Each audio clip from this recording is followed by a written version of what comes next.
नमस्कार, देश के सबसे विश्वसनीय और नंबर 1 शो शंखनाद में आपका स्वागत है। नमस्कार, आपके साथ मैं हूं सईद अंसारी।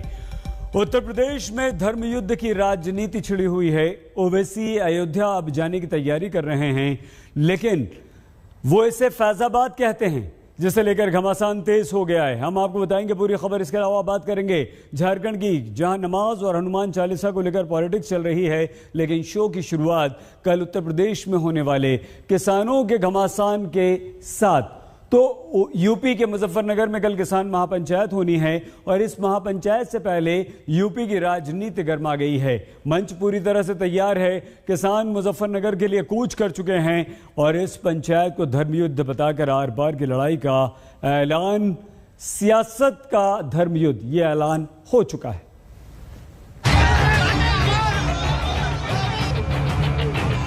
रोकेगा तो लोग तोड़ कर जाएंगे। मुझे ऐसा अनुमान हो रहा है कि जनपद के ज्यादा लोग नहीं आ रहे हैं। धर्मयुद्ध है, कैसे देश को बचाया जाएगा, यही विषम यूपी है। मुजफ्फरनगर की महापंचायत से पहले किसान नेताओं के ये तेवर, क्या योगी सरकार के लिए खतरे की घंटी? क्या किसान महापंचायत से पूरे यूपी में बीजेपी के खिलाफ माहौल बनेगा? क्या किसानों के दमखम से यूपी में बड़ा उलटफेर करने की रणनीति तैयार कर ली गई? मुजफ्फरनगर में मंच सज चुका है, पंडाल तैयार है। अब बस किसानों के शक्ति प्रदर्शन का इंतजार है। कृषि कानूनों के खिलाफ जारी किसानों की लड़ाई अब यूपी तक आ गई। ऐलान अब की बार आर पार की जंग का है। यही वजह है कि कोई इस महापंचायत को मिशन यूपी का आगाज बता रहा है, तो कोई धर्मयुद्ध। क्योंकि यूपी की चुनावी सरगर्मियों के बीच मुजफ्फरनगर में किसान अपनी ताकत दिखाकर सरकार को सीधी चुनौती देने की तैयारी में है। महापंचायत से पहले राकेश टिकैत अपने तेवर से इशारा कुछ ऐसा ही कर रहे हैं। नहीं रोकेगा कोई, कैसे रोक देगा कोई? ये कोई सरकारी मीटिंग है या ये हमारी पंचायत है, तो इसको नहीं कोई रोकेगा। रोकेगा तो लोग तोड़ कर जाएंगे। महापंचायत से पहले यूपी सरकार किसान नेताओं के निशाने पर है। दावा है कि तमाम ऐलान के बाद भी यूपी का किसान अब तक खाली हाथ है। तो गन्ने के पिछले 5 साल से रेट नहीं बढ़े और पिछला भी करीब 12,000 करोड़ रुपए से ज्यादा का बकाया है, तो वो इशू भी बिल्कुल जरूर आएगा। बिजली के रेट भी पूरे देश में सबसे महंगे उत्तर प्रदेश में है। और ये भी हम देख रहे कि प्रधानमंत्री ने घोषणा की कि 2022 में आमदनी किसान की दुगनी हो जाएगी, तो उसको भी देख रहे हैं कि 1 जनवरी से हमारी फसलों के रेट दुगने हो जाएंगे, तो वो भी एक बड़ा सवाल वहां पर आएगा। मुजफ्फरनगर की महापंचायत के लिए किसान संगठनों ने बड़ी तैयारी की है, क्योंकि इस आयोजन का सीधा असर पश्चिमी यूपी पर पड़ने की उम्मीद है। यही वजह है कि इस महापंचायत को लेकर कोई कोर कसर नहीं छोड़ी गई। ये पीछे आप देखिए कि ये बड़ा ग्राउंड तैयार किया गया है महापंचायत के लिए। 5 तारीख को राजकीय इंटर कॉलेज का ग्राउंड है। ये ऐतिहासिक ग्राउंड है। यहाँ पर पहले भी बहुत बड़ी बड़ी रैलियां हो चुकी हैं, लेकिन इस बार इसलिए अलग है क्योंकि इस बार सिर्फ मुजफ्फरनगर नहीं बल्कि पूरे संयुक्त किसान मोर्चा की रैली यहां होनी है। कई राज्यों से यहां पर लोग इकट्ठा होंगे और एक तरीके से मिशन यूपी का ऐलान किया जाएगा। तो ये एक बड़ा ग्राउंड है, लेकिन ऐसा कहा जा रहा है ऑर्गेनाइजेशन जो कि इसको पूरी रैली को आयोजन कर रहे हैं कि ये ग्राउंड भी छोटा पड़ेगा। और ये सामने तैयार किया गया है बड़ा सा मंच, जिस पर तमाम बड़े नेता रहेंगे। मुजफ्फरनगर में किसान महापंचायत का ऐलान पहले ही कर दिया गया था। पंजाब, हरियाणा के साथ देश के तमाम हिस्सों से भी किसान इस महापंचायत में पहुंचेंगे। दिल्ली के गाजीपुर से मुजफ्फरनगर के लिए निकले किसान कह रहे हैं कि सरकार अब कुछ भी कर ले, लेकिन जनता रुकेगी नहीं। जनता रुकेगी नहीं, और चाहे कुछ भी हो जाए जनता हमारी बंद नहीं होगी। हमने ट्रेनों में भी कह रखा है और हमारी पंजाब से सब किसानों की ट्रेनों बुक है और नकलऊ की तरफ से भी और मतलब गोंडा की तरफ से सबको कह रखा आप ट्रेनों से आइए, कोई भी रोके और मतलब पूरी जनता हंगामा करो। आप मतलब आइए, कोई भी रुकेगा नहीं, सब ट्रेनों से भी आएंगे, बसों से भी आएंगे, छोटी गाड़ी से भी आएंगे, बड़े ट्रकों से भी आएंगे। योगी ने ये कहा है कि यूपी में जो है मुट्ठी भर किसान है, ये पंचायत इसी के बाबत वहाँ रखी गई है। योगी ये कहते हैं मुट्ठी भर किसान है, तो उनको ये दिखाना है कि मुट्ठी भर किसान हैं या ज्यादा हैं। आरएलडी समेत कई पार्टियों ने किसानों के इस महापंचायत को अपना समर्थन दिया है। यही वजह है कि महापंचायत पर बीजेपी की भी नजर है, क्योंकि पिछले चुनाव में पश्चिमी यूपी वो इलाका रहा था जिसने बीजेपी की जीत में बड़ी भूमिका निभाई थी। बीजेपी का दावा है कि तैयारी कितनी भी हो, लेकिन किसान महापंचायत में कोई दम नहीं है। सारे राजनीतिक दल भारतीय जनता पार्टी से जो अलग, चाहे वो कांग्रेस हो, सपा हो, लोकदल हो, सब लोग इस पंचायत में दमदार तरीके से आने का प्रयास कर रहे हैं। पूरा प्रयास कर रहे हैं कि बहुत जनता यहाँ आए। लेकिन मेरा अपना, क्योंकि मैं भी लगातार जनता के बीच में रहता हूँ, जनता में घूमता हूँ, गाँव में जा रहा हूँ, मुझे ऐसा अनुमान हो रहा है कि जनपद के ज़्यादा लोग नहीं आ रहे हैं। कहीं हरियाणा से, पंजाब से, मध्य प्रदेश से, दूसरी जगहों से लोगों को लाकर एक भीड़ दिखाने का प्रयास हो रहा है। किसान हर टाइम दुख दर्द में, और किसान, करोड़ों किसान इस संगठन की तरफ को, इस पंचायत की तरफ को आस लगाए बैठे, तो उन्हें धोखा थोड़ा ही दिया जाएगा। जैसी भी कुछ बात होगी, दावा कुछ भी हो, लेकिन किसान नेता इस महापंचायत के दम पर यूपी में अपनी ताकत दिखाने की तैयारी में है और यूपी चुनाव को देखते हुए आगे का रोड मैप भी तैयार कर लिया गया है। बहुत महापंचायत होगी। पहले फेज में 18 पंचायतें उत्तर प्रदेश में करेंगे आप। पहला फेज कब से कब तक चलता रहेगा? मतलब पहले ये है कि रीजनल वाइज मीटिंगें करेंगे, उसके बाद में फिर छोटी मीटिंगें होती रहेगी। बीते दिनों हरियाणा के करनाल में किसानों पर हुए लाठीचार्ज के बाद किसान संगठनों के तेवर तल्ख हैं और इसी तल्खी के बीच किसान मुजफ्फरनगर में जुटने को तैयार हैं। हालांकि किसानों के आंदोलन के बीच सीएम योगी पहले ही कई बार कह चुके हैं कि अगर आंदोलन के नाम पर यूपी में कानून व्यवस्था से कोई खिलवाड़ किया जाता है तो ये बर्दाश्त नहीं किया जाएगा। किसान आएगा, किसान का स्वागत होगा।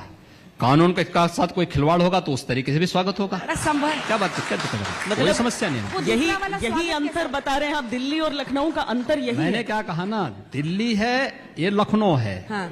तो मुझे लगता है इतना अंतर तो स्वागत कैसे होता है योगी जी? मैंने कहा ना कि ये अंतर उन सबको भी मालूम होगा जो कहते हैं कि हम लखनऊ को दिल्ली बना देंगे, तो उनको ये भी अंतर मालूम होगा कि ये प्रदेश की राजधानी है, ये देश की राजधानी नहीं है, और प्रदेश की राजधानी में किस प्रकार का चाल चलन होना चाहिए ये भी उनको जानकारी होनी चाहिए। कृषि कानूनों के खिलाफ किसानों के आंदोलन को 9 महीने पूरे हो चुके हैं और अब इस आंदोलन की ताकत के दम पर किसान नेता मिशन यूपी के आगाज को तैयार हैं, जिसका शंखनाद मुजफ्फरनगर की जमीन से होगा। दिल्ली से श्रेया चटर्जी और मुजफ्फरनगर से कुमार कुणाल के साथ आज तक ब्यूरो। उत्तर प्रदेश की राजनीति में एक और धर्म युद्ध छिड़ा हुआ है, जिसके केंद्र में श्री राम की नगरी अयोध्या है। योगी आदित्यनाथ के लगातार दौरों के बीच बीजेपी अयोध्या में एक बड़ा ओबीसी सम्मेलन करने की तैयारी में है। 7 सितंबर को असदुद्दीन ओवैसी भी अयोध्या में होंगे और उनके इस चुनावी दौरे पर बीजेपी नेताओं ने हमले करने शुरू कर दिए।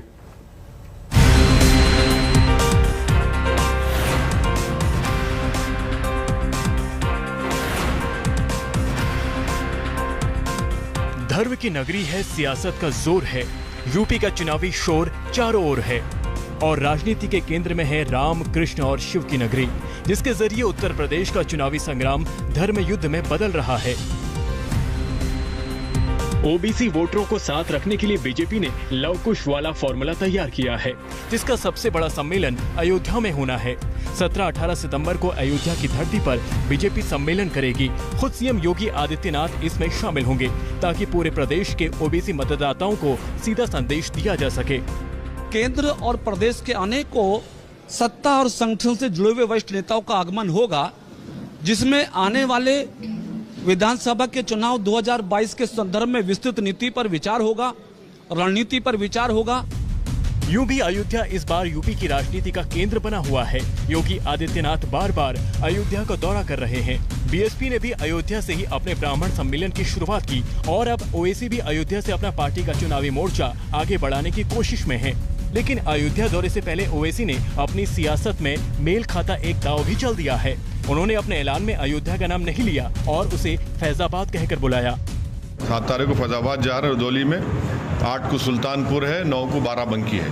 तो अभी तो शुरुआत है, बहुत जगह जाएंगे यूपी में। बुरी बात क्या है, चुनाव आ रहा है, पार्टी को मजबूत करना है, जनता से मुलाकात करना है, जनता के करीब जाना है, जनता को और कॉन्फिडेंस दिलाना है, हमारे पार्टी के कैडर को और मजबूत करना है और विधानसभा के चुनाव में अच्छी तरह लड़के हमारे पार्टी के कैंडिडेट्स को विधायक बनाकर उत्तर प्रदेश विधानसभा में जाना है और योगी हुकूमत को हराना है। ओवैसी अयोध्या के नाम से बचने के लिए सच को गोल कर रहे हैं। सच तो यही है कि योगी सरकार ने नवंबर 2018 में ही फैजाबाद जिले का नाम बदलकर अयोध्या कर दिया, तो इस लिहाज से इस बार उनके चुनावी दौरे की शुरुआत अयोध्या से हो रही है। अयोध्या के नाम से दूरी पर ओवैसी की क्या सियासी मजबूरी है, उसे उनके बयान से ही समझ लीजिए, क्योंकि अयोध्या पर उनकी सियासत का समीकरण बाबरी मस्जिद से जुड़ा हुआ है। देखिए, सुबह क़यामत तक हम यही बोलते रहेंगे कि वहाँ पर मस्जिद थी जिसको 6 दिसंबर को 1992 को बीजेपी और संघ परिवार ने मिलकर मस्जिद को शहीद किया, और अगर मस्जिद शहीद नहीं होती तो सुप्रीम कोर्ट का जजमेंट कुछ और आता। अयोध्या की तरह ही कृष्ण नगरी मथुरा पश्चिमी यूपी की पॉलिटिक्स का केंद्र बन गई है। बीते दिनों योगी आदित्यनाथ ने मथुरा वृंदावन में शराब और मांस पर बैन लगाया, जिस पर भी ओवैसी ने सवाल उठाए थे। धर्म कर्म के साथ मथुरा और आसपास के इलाकों के ओबीसी वोटरों पर भी बीजेपी की नजर है। यही वजह है कि अयोध्या से पहले यहां भी पार्टी ने ओबीसी सम्मेलन का आयोजन किया है। साफ है कि अगले साल होने वाले चुनाव से पहले यूपी के धर्म क्षेत्र सियासत की धुरी बन गए हैं और हर पार्टी अपने हिसाब से इस सियासत का फायदा उठाने की कोशिश में है। ब्यूरो रिपोर्ट, आज तक। अब आपको लिए चलते हैं हम झारखंड। हेमंत सोरेन सरकार के एक फैसले से झारखंड में भी राजनीति का धर्मयुद्ध छिड़ गया। झारखंड विधानसभा में मुस्लिम विधायकों को नमाज के लिए अलग से कमरा आवंटित कर दिया गया, जिसके बाद बीजेपी विधायकों ने अपने लिए मंदिर की मांग कर डाली। हेमंत सरकार का एक फैसला झारखंड की सियासत में उबाल ले आया है। मुद्दा धर्म से जुड़ा है, लिहाजा पक्ष और विपक्ष दोनों मुखर हैं। कोई सरकार पर तुष्टीकरण के आरोप लगा रहा है तो किसी को यह बेवजह का तूल नजर आ रहा है।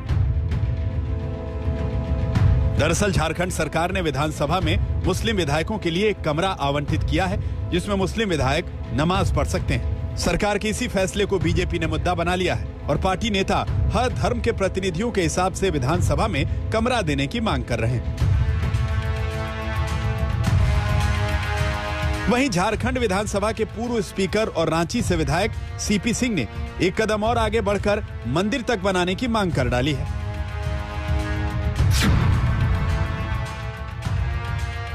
मैं इसका विरोध नहीं करता हूं, लेकिन मेरा आग्रह है कि सर्वधर्म समभाव की भावना को देखते हुए वहां पर विधानसभा परिसर के अंदर एक मंदिर का भी निर्माण होना चाहिए। झारखंड सरकार के फैसले के बाद बीजेपी सीएम हेमंत सोरेन पर हमलावर है। वहीं सरकार का कहना है कि बीजेपी इस मुद्दे पर बेवजह की सियासत कर रही है। सब काम में विरोध करना हर चीज का, ये अच्छा काम हुआ ना। हम लोग भी नमाज पढ़ते हैं, दिक्कत होती थी थोड़ा नमाज पढ़ने में, अपना केबिन में वहाँ दिया गया है। इस दलील के बावजूद बीजेपी ने सरकार की घेरेबंदी शुरू कर दी है, जिस पर सियासी घमासान आगे और बढ़ सकता है। रांची से सत्यजीत कुमार के साथ आज तक ब्यूरो। और अब खबर बाढ़ से मचे हाहाकार की। हमारे देश में पिछला महीना पूरी तरह से बाढ़ के नाम रहा। अब अधिकतर राज्यों में पानी उतर चुका है, लेकिन उत्तर प्रदेश और बिहार के कुछ हिस्सों में लौट लौट कर आने वाली बाढ़ लोगों को बेहद परेशान कर रही है।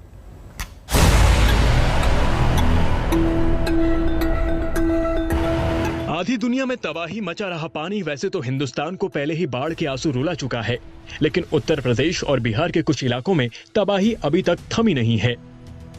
गोरखपुर का हाल देखिए, स्कूल बिल्डिंग छत तक पानी में डूबी हुई है।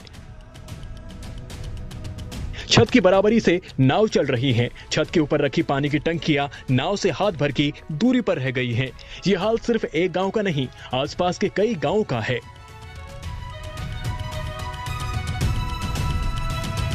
हाल ही के दिनों में इतनी जोरदार बारिश हुई कि पूरा इलाका अभी तक जलमग्न है। कई स्कूली भवन पानी में पूरी तरह से डूबे हुए हैं। स्कूलों के सामने के मैदान तालाब में तब्दील हो गए हैं। रिहायशी बस्तियां भी लबालब हैं। मकानों के दरवाजों के सामने से नाव गुजर रही है। पहली मंजिल डूब जाने के चलते लोग जरूरी सामान लेकर दूसरी मंजिल या छतों पर डेरा जमाए हुए हैं और पानी उतरने का इंतजार कर रहे हैं। सरकारी आदेश के तहत इलाके के स्कूल खुल जाने चाहिए थे, लेकिन बाढ़ ने पाबंदियों का नया फरमान निकाल दिया है। गोरखपुर में बाढ़ की स्थिति है और लगभग हमारे 100 से अधिक स्कूलों में पानी आ गया है। तो हम लोगों ने अध्यापकों को और खंड शिक्षा अधिकारी को वहाँ निर्देश दिया गया है कि पहले तो वहाँ का अभिलेख हमारे अध्यापक निकाल लें, उसको सुरक्षित कर लें और स्थानीय व्यवस्था के अनुसार जहाँ भी कहीं सुरक्षित जगह हो वहाँ पे अपना विद्यालय शिफ्ट कर लें। गोरखपुर के अलावा गोंडा, बहराइच, बलरामपुर और सिद्धार्थनगर जिलों में भी बाढ़ लौट कर कहर बरपा रही है। मुख्यमंत्री योगी आदित्यनाथ ने इन जिलों का लगातार दौरा कर रहे हैं और हवाई सर्वे से हालात का जायजा भी ले रहे हैं। हेलीकॉप्टर से ली गई इन तस्वीरों को देखिए, नीचे पानी ही पानी नजर आ रहा है। हालांकि इन इलाकों में बारिश थम चुकी है, लेकिन नदियों के रास्ते नेपाल से आने वाला पानी यहाँ कहर ढा रहा है। शुक्रवार को मुख्यमंत्री ने कई जगहों पर बाढ़ राहत कैंपों के दौरे भी किए और जरूरतमंदों को मदद दी।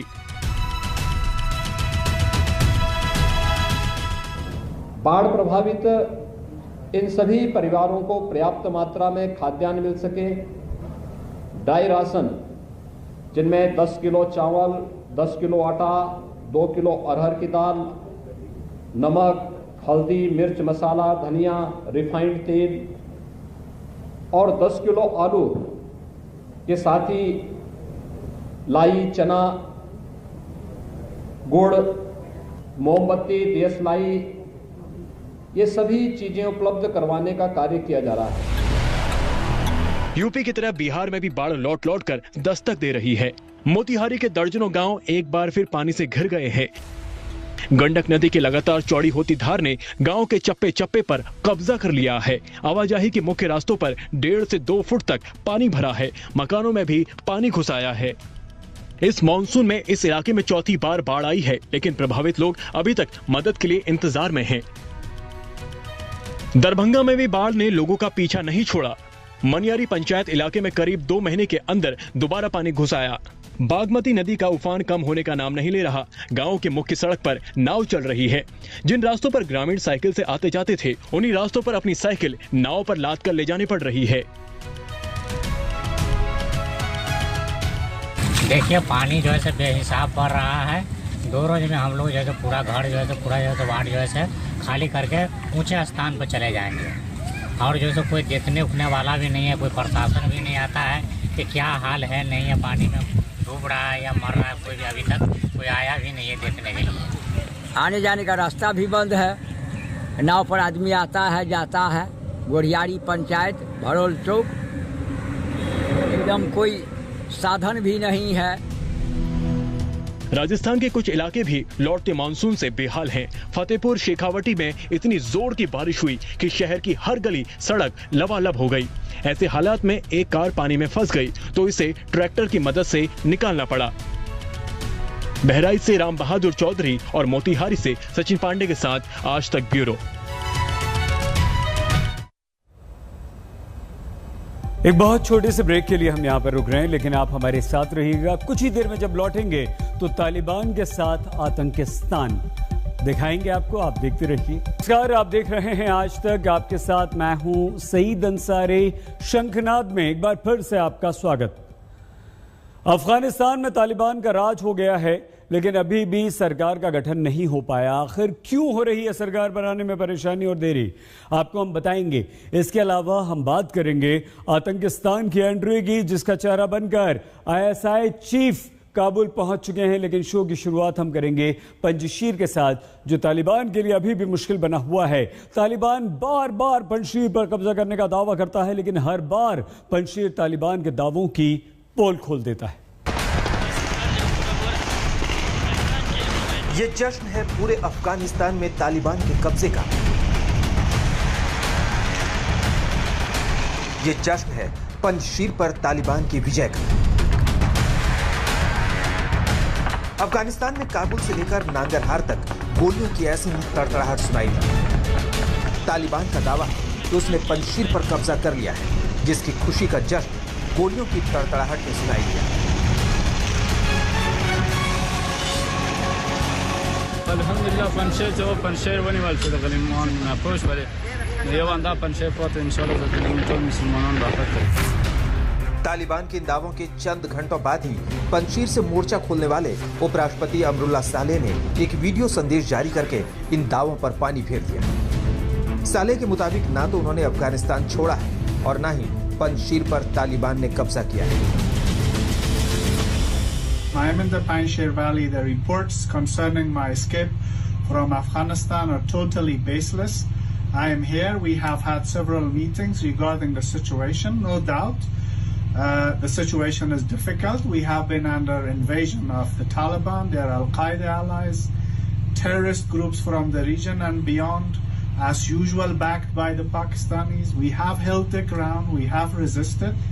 The resistance is not going to surrender. It's not going to bow to terrorism, and it's going to continue. There are difficulties.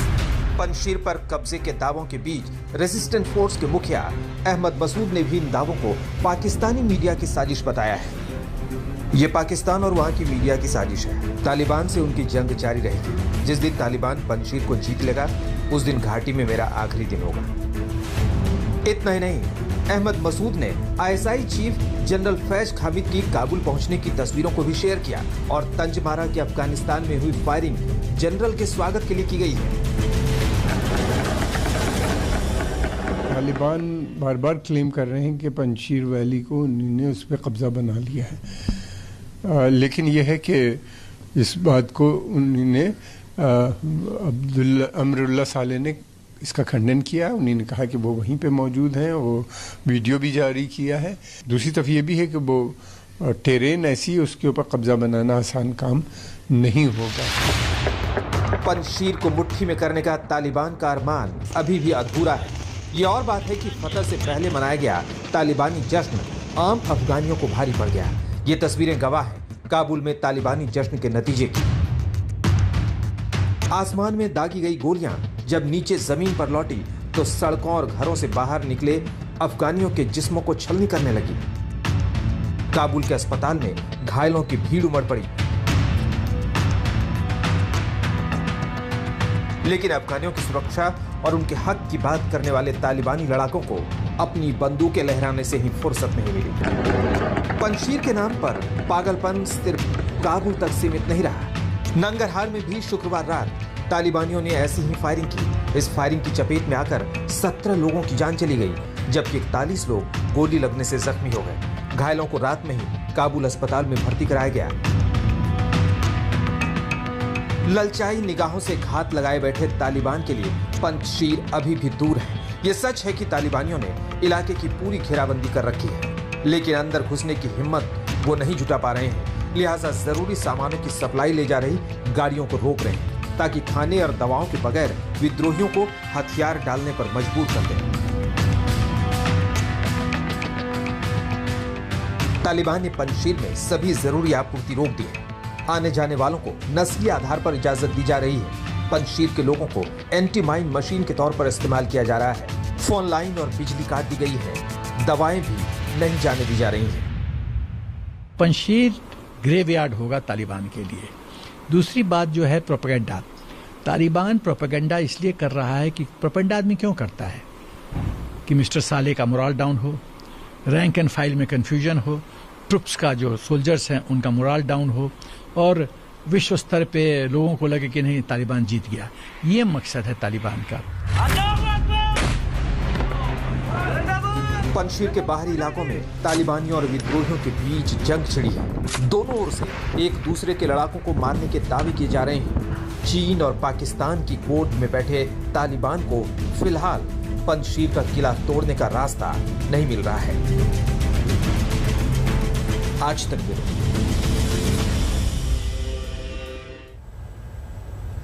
तो पंजशीर तालिबान के लिए लगातार एक चुनौती बना हुआ है, जिसकी मदद के लिए अब पाकिस्तान के आईएसआई चीफ को काबुल आना पड़ा।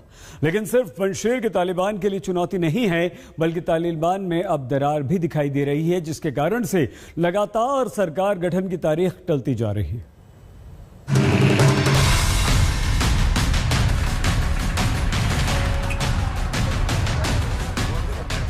जब दोस्त पाकिस्तान हो तो कैसे सुधर सकते हैं हालात?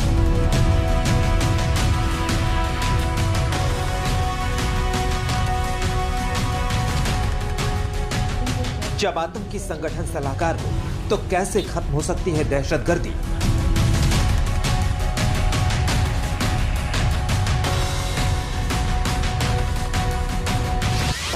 जब गोलियों के दम पर मुल्क पर कब्जा किया हो तो कैसे आ सकती है शांति?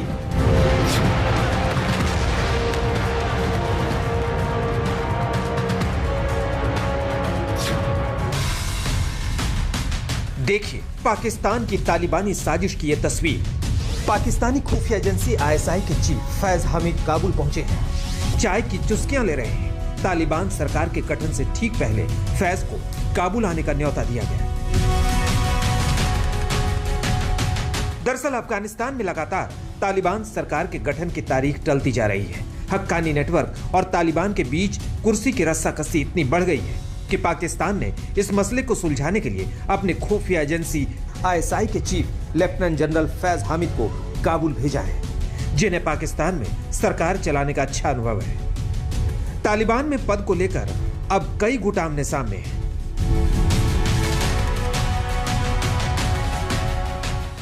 दावा किया जा रहा है कि हक्कानी नेटवर्क के नेता अनस हक्कानी और खलील हक्कानी की तालिबान के नेता मुल्ला बरादर और मुल्ला याकूब के साथ झड़प भी हुई है। हक्कानी नेटवर्क सरकार में बड़ी हिस्सेदारी और रक्षा मंत्री का पद मांग रहा है, जबकि तालिबान इतना कुछ देने को तैयार नहीं है। वहीं इन दोनों के बीच पैसे को लेकर भी झगड़ा चल रहा है, जो कि अफगानिस्तान में कब्जे के दौरान अलग अलग संगठनों से लिए गए थे। यही वजह है कि तालिबान अब तक अपनी सरकार का ऐलान नहीं कर सका है। तालिबान के अंदर अनेकों ग्रुप हैं।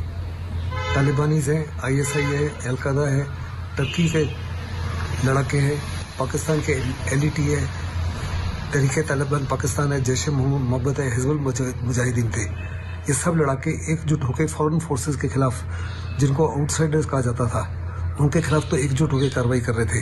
लेकिन उनके निकल जाने के बाद में इनमें दरारें पड़ गई हैं। सब बड़े बड़े ओहदे चाहते हैं, जिसकी वजह से वहां से सरकार भी नहीं उनसे बनाई जा रही।